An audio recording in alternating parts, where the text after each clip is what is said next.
Libro de Éxodo.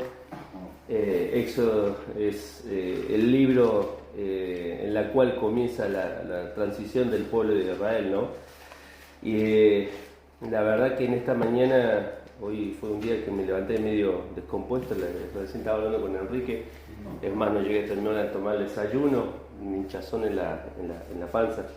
Y decía Enrique, tal vez son los nervios, y yo no sé si los nervios los desarreglo de los días.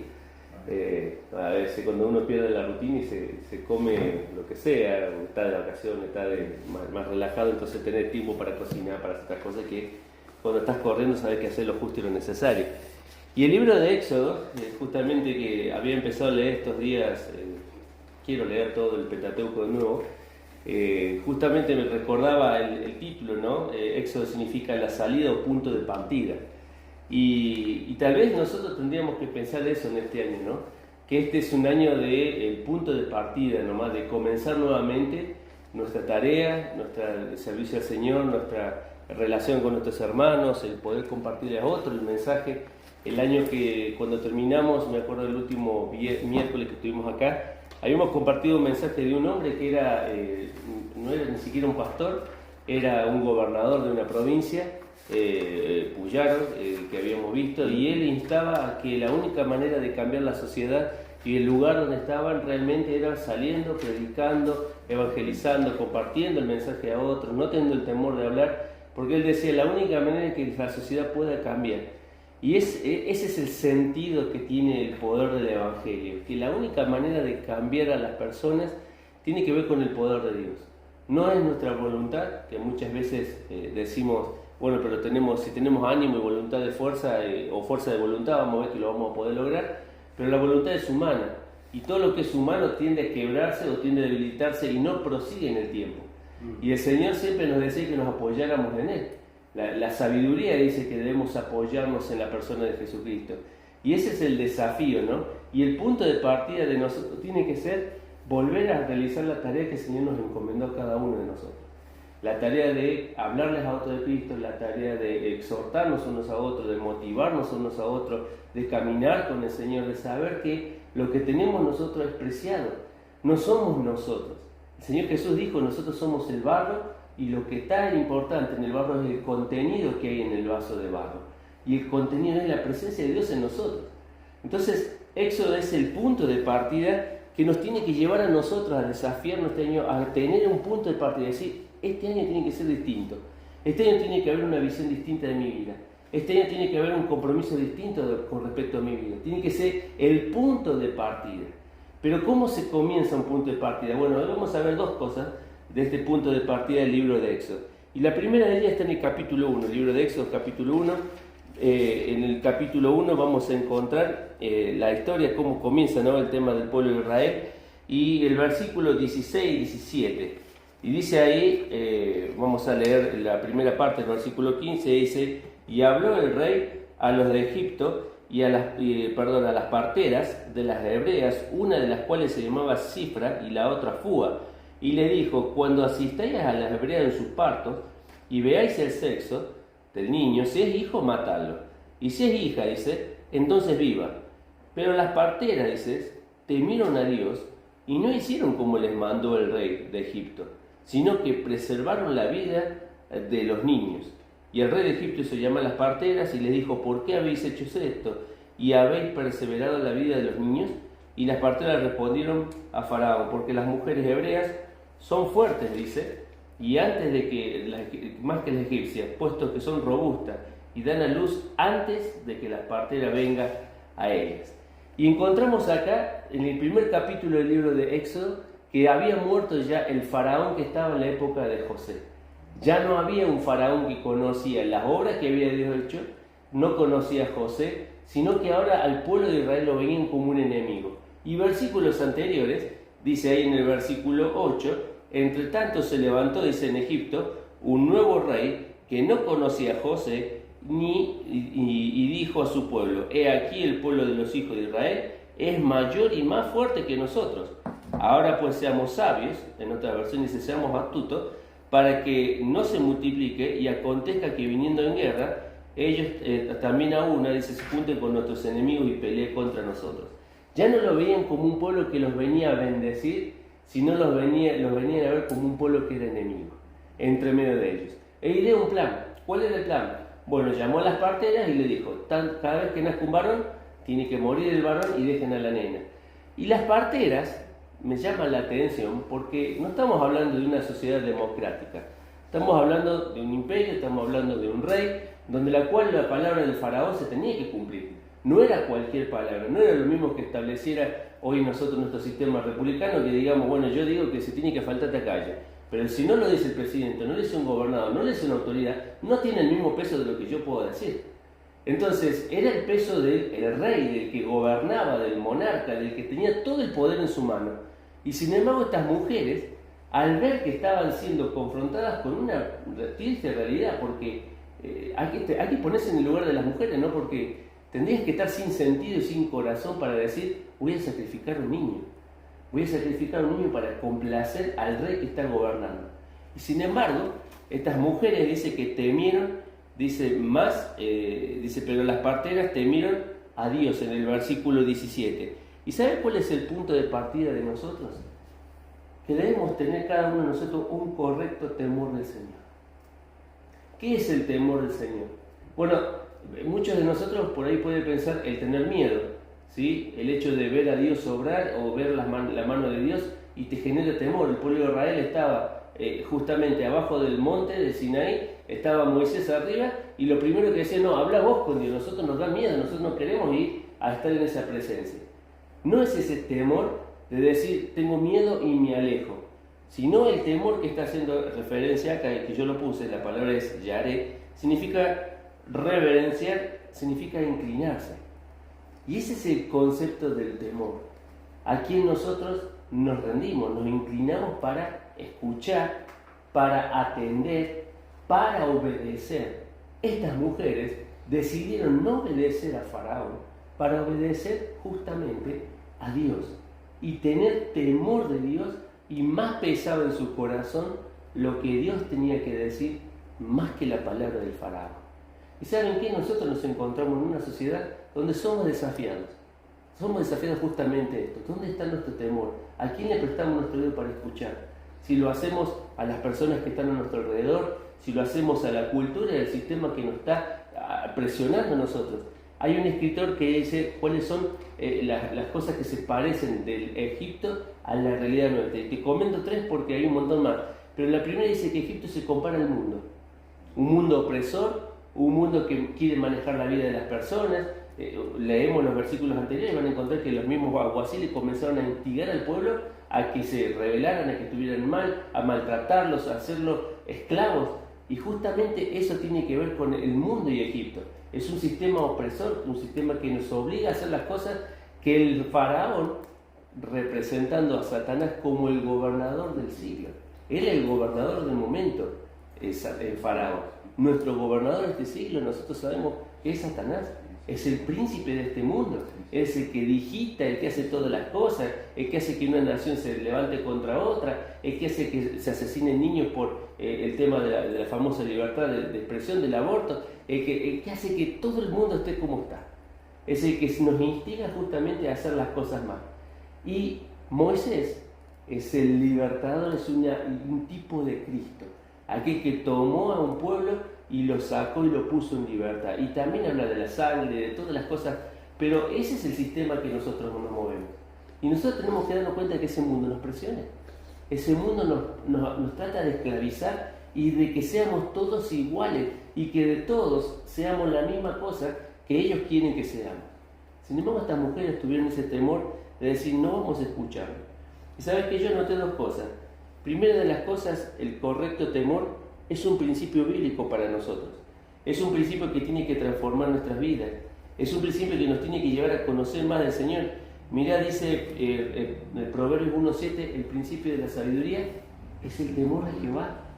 Y vuelve a utilizar la misma palabra con otra connotación, de que para comenzar a realmente tener la sabiduría de Dios, nosotros tenemos que estar dispuestos a hacerlo Dios parte de mi vida. Hacerlo Dios parte del consejo que tiene para mi vida. Entonces, comienza diciendo proverbios. Estos son los proverbios de Salomón que le escribió para que sepan, para que hagan, para que todo esto. pero termina diciendo cuando comienza que el principio del conocimiento de Dios y el principio de la sabiduría es temer a Dios, es hacerlo parte. Y estas mujeres hicieron parte a Dios en su vida. El principio conlleva bendición, el principio de temer al Señor. Dice el capítulo 1 del libro de Éxodo, y fíjate el versículo 20, y Dios hizo bien a las parteras, y el pueblo se multiplicó, hablando de Israel, se fortaleció en gran manera. Y versículo 21 dice, y por haber las parteras temido a Dios, Él prosperó sus familias. Vieron que muchas veces se habla de la prosperidad económica. Yo tengo el buen sueldo, un buen pasar, unas buenas vacaciones, si tengo una buena educación, todo esto va a hacer que mi vida avance, que sea una vida que la pueda pasar bien. Y acá el concepto es que al tener el temor de Dios en su vida presente, la bendición recae sobre la familia. Porque nosotros no necesitamos tener tanto dinero. Nosotros no necesitamos tener unas buenas vacaciones. Nosotros no necesitamos tener una buena educación. Nos tenemos que educar porque estamos en una sociedad en la que tenemos que aprender. Tenemos que avanzar, no nos podemos quedar con cosas del pasado. Necesitamos avanzar y conocer. Pero el principio no es dejar de estudiar, sino el principio es acá que la prosperidad viene, dice, hacia nuestra familia. ¿Cuándo? Cuando nosotros tememos a Dios. Cuando nosotros lo ponemos en primer lugar. Cuando nosotros dejamos que Él gobierne nuestra vida. Y yo puse que la palabra prosperar, me la busqué, dice es teleajep, dice que significa empujar hacia adelante en todos los sentidos.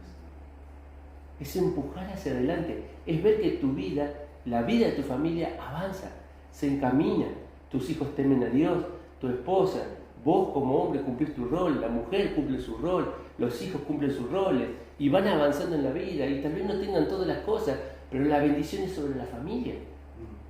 Sobre lo que nosotros queremos. ¿A quién no le gustaría tener una familia centrada? Que nuestros hijos estén centrados, que no puedan caer en todo lo que el mundo les está ofreciendo, que tomen una decisión sabia cuando van a escoger su esposo, su esposa, que realmente tomen decisiones sabias cuando van a escoger sus amistades. Nosotros como mayores mostrar el ejemplo de tener amistades sanas, que también sean de ejemplo para ellos, de vernos servir, de vernos trabajar, de vernos apasionarnos por el Señor. Entonces toda esa bendición, ¿dónde cae? Sobre la familia. Y muchas veces nosotros pensamos que la bendición está en buscar las cosas que el mundo nos puede dar y sacar lo mejor, porque no estamos hablando de ir a pecar, estamos hablando de ir a buscar lo mejor.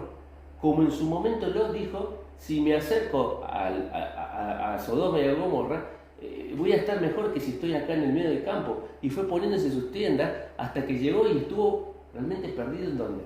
En Sodoma y Gomorra. ¿Y qué fue de bendición para su vida? No fue de bendición. Fue de maldición porque perdió a su esposa. Perdió a su esposa ¿en dónde? En un momento cuando Dios iba a levantar un juicio sobre Sodoma y Gomorra. Entonces, el punto de partida para nosotros este año tiene que ser temer al Señor. Tiene que ser realmente hacerlo parte de nuestra vida, porque el temor de Dios trae bendición. Trae bendición para nosotros, para nuestra familia, para los que están a nuestro alrededor. Segundo del punto, ¿sí? Éxodo capítulo 2, ¿sí? Éxodo capítulo 2, versículos del 1 al 10. Y acá ya tenemos el nacimiento de Moisés, ¿sí? Acá tenemos este niño. Claro, ¿qué hizo este faraón, este rey? Como no pudo lograr que las parteras, las parteras estas que estaban allí, mataran a sus hijos, ¿qué hizo? Mandó al pueblo suyo, mandó a los egipcios. Y dice en el versículo 22 del capítulo 1, antes del 2, dice, entonces Faraón mandó a todo su pueblo, diciendo, echad al río a todo hijo que nazca y a toda hija preservar la vida. Ya, como no lo pudo hacer a través de dos personas, dijo, ahora mando a todo el pueblo. Lo tiene que hacer. Y lo punto y se hace. Y en esa condición, en ese contexto, nace Moisés. Dice capítulo 2, versículo 1, y un varón de la familia de Leví fue y tomó por mujer a una hija de Leví y concibió de Dios a luz un hijo. Y viéndose que este era hermoso, le tuvo escondido 3 meses, pero no pudiendo ocultarlo más, por más tiempo, tomó una arquilla de juncos y la calafateó con asfalto y brea y colocó en ella el niño y lo puso en un carrizal a la orilla del río. Y una hermana suya se puso de lejos para ver lo que le acontecería. Y la hija de Faraón descendió a lavarse al río, y paseándose sus doncellas por la ribera del río, vio ella la arquilla del carrizal, y envió una criada suya a que la tomase. Y cuando la abrió, vio al niño, y he aquí que el niño lloraba. Y teniendo compasión del niño, de él dijo: de los niños de los hebreos es este. Entonces su hermana dio a la hija de Faraón y dijo: iré a llamarle una nodriza de las hebreas para que te críe este niño. Y la hija de Faraón respondió: ve. Entonces fue la doncella y llamó a la madre del niño, a la cual dijo la hija de Faraón: lleva a este niño y críamelo, y yo te lo pagaré. Y la mujer tomó el niño y lo crió. Y cuando el niño creció, ella lo trajo a la hija de Faraón, la cual lo prohijó y le puso por nombre Moisés, diciendo: porque de las aguas lo saqué. Y fíjense en la historia de esto, ¿no? 3 meses escondiendo un bebé, 3 meses escondiendo la vida de este bebé, que era hermoso para ellos. Como todo padre, no vemos la hermosura de nuestros hijos, y acá dice que había la palabra hermosura tiene que ver con que había algo más, algo especial. Pero la mamá de Moisés, dice acá, yo noté, no se resignó a cumplir el mandato del rey. No se resignó. Niño excepcional. Niño excepcional, dice ahí. Bueno, este niño que nació, y la mamá no se resignó realmente a matarlo, a darlo para que se lo mataran por un edicto de un rey. Entonces, la mamá tomó todos estos recaudos de ponerlo en un canasto, y yo no pienso que lo haya dicho, bueno, lo voy a poner, vamos a ver qué es lo que pasa, sino que su confianza de decir: vamos a poner a nuestros hijos y vamos a ver lo que Dios hace. Fíjense que una de las hermanas dice que se puso a ver qué pasaba con el niño que estaba en ese carrizal, en ese canastillo de juntos. Y la segunda de las cosas que yo puse acá, que punto de partida para nosotros no solamente está el temor, sino que tenemos que tener una esperanza expectante. La mamá no se había resignado. Ella sabía que había algo especial en ese niño. Ella sabía que había algo especial, como la mamá de Jesús. Ella sabía, ella dice que todo lo que veía de su hijo, ¿qué hacía? Lo guardaba en su corazón. Lo guardaba en su corazón, lo atesoraba, decía: ver la mano de Dios. ¿Y saben qué? Es esto lo que esta mamá nos desafía ahora. Tal vez uno ve una reunión y dice: viene poca gente. Vemos una actividad y viene poca gente. Pero ¿saben qué? Creo que con el pasar de los tiempos muchas veces perdemos la expectativa de ver lo que Dios va a hacer. Nos quedamos conforme a las cosas que nuestros ojos ven. ¿Vieron cuando Elí lo van a cercenar un montón de soldados que venían a matarlo? Y uno de sus siervos dice que sale y le dice: estamos rodeados, maestro, dice: ¿qué vamos a hacer? Y él dice: Señor, abre los ojos para que vean que son más los que están con nosotros que los que están con ellos. Y a veces nosotros tenemos que poner esa mirada así. Dice: Señor, abrirnos los ojos. ¿Qué es lo que vos querés hacer? ¿Qué es lo que nos vas a asombrar este año? ¿Qué vas a hacer que nuestra mente no lo puede pensar, no lo puede dimensionar, pero que está en la mente divina?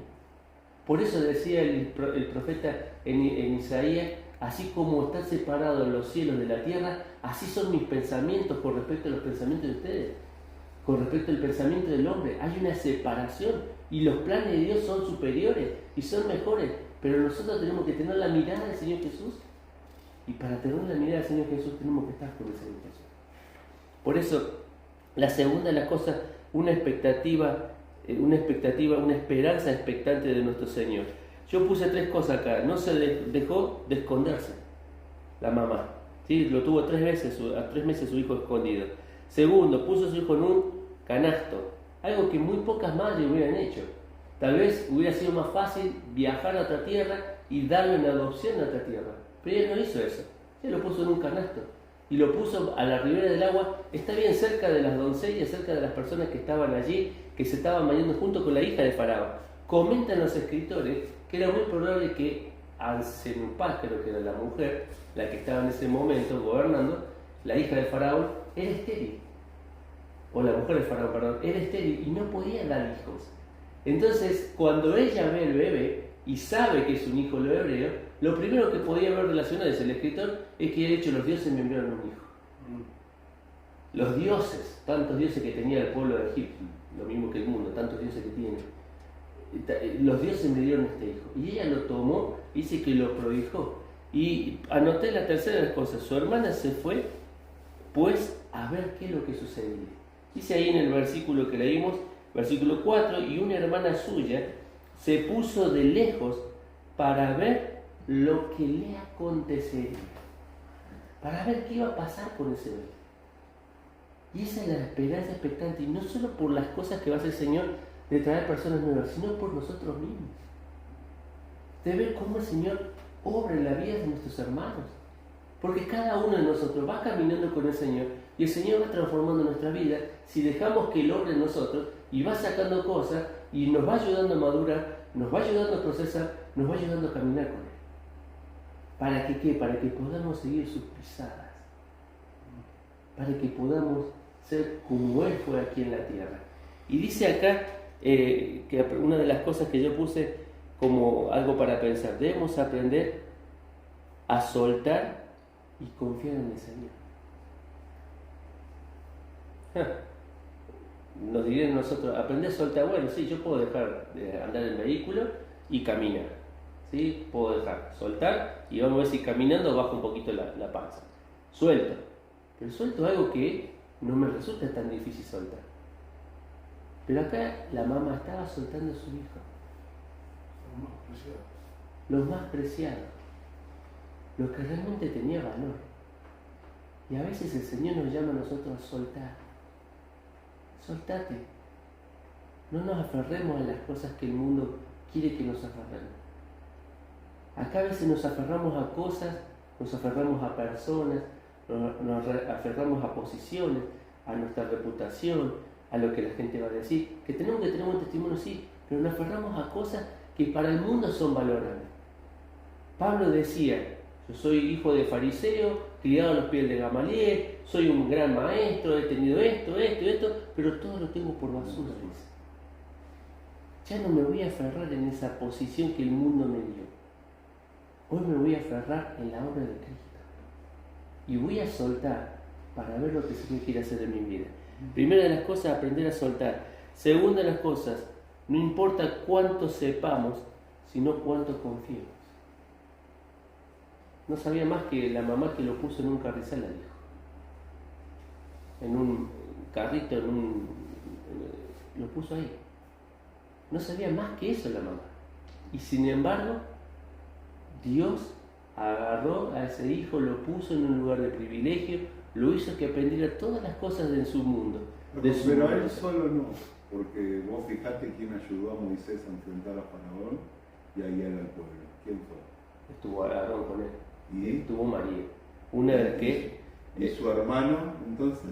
Por eso, pero a lo que yo voy esto es que cuando la Biblia pone a alguien es porque le da importancia a alguien.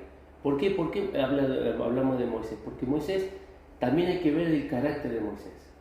A diferencia de María y Aarón, Moisés tenía un carácter de manso, como el Señor Jesús tuvo de manso.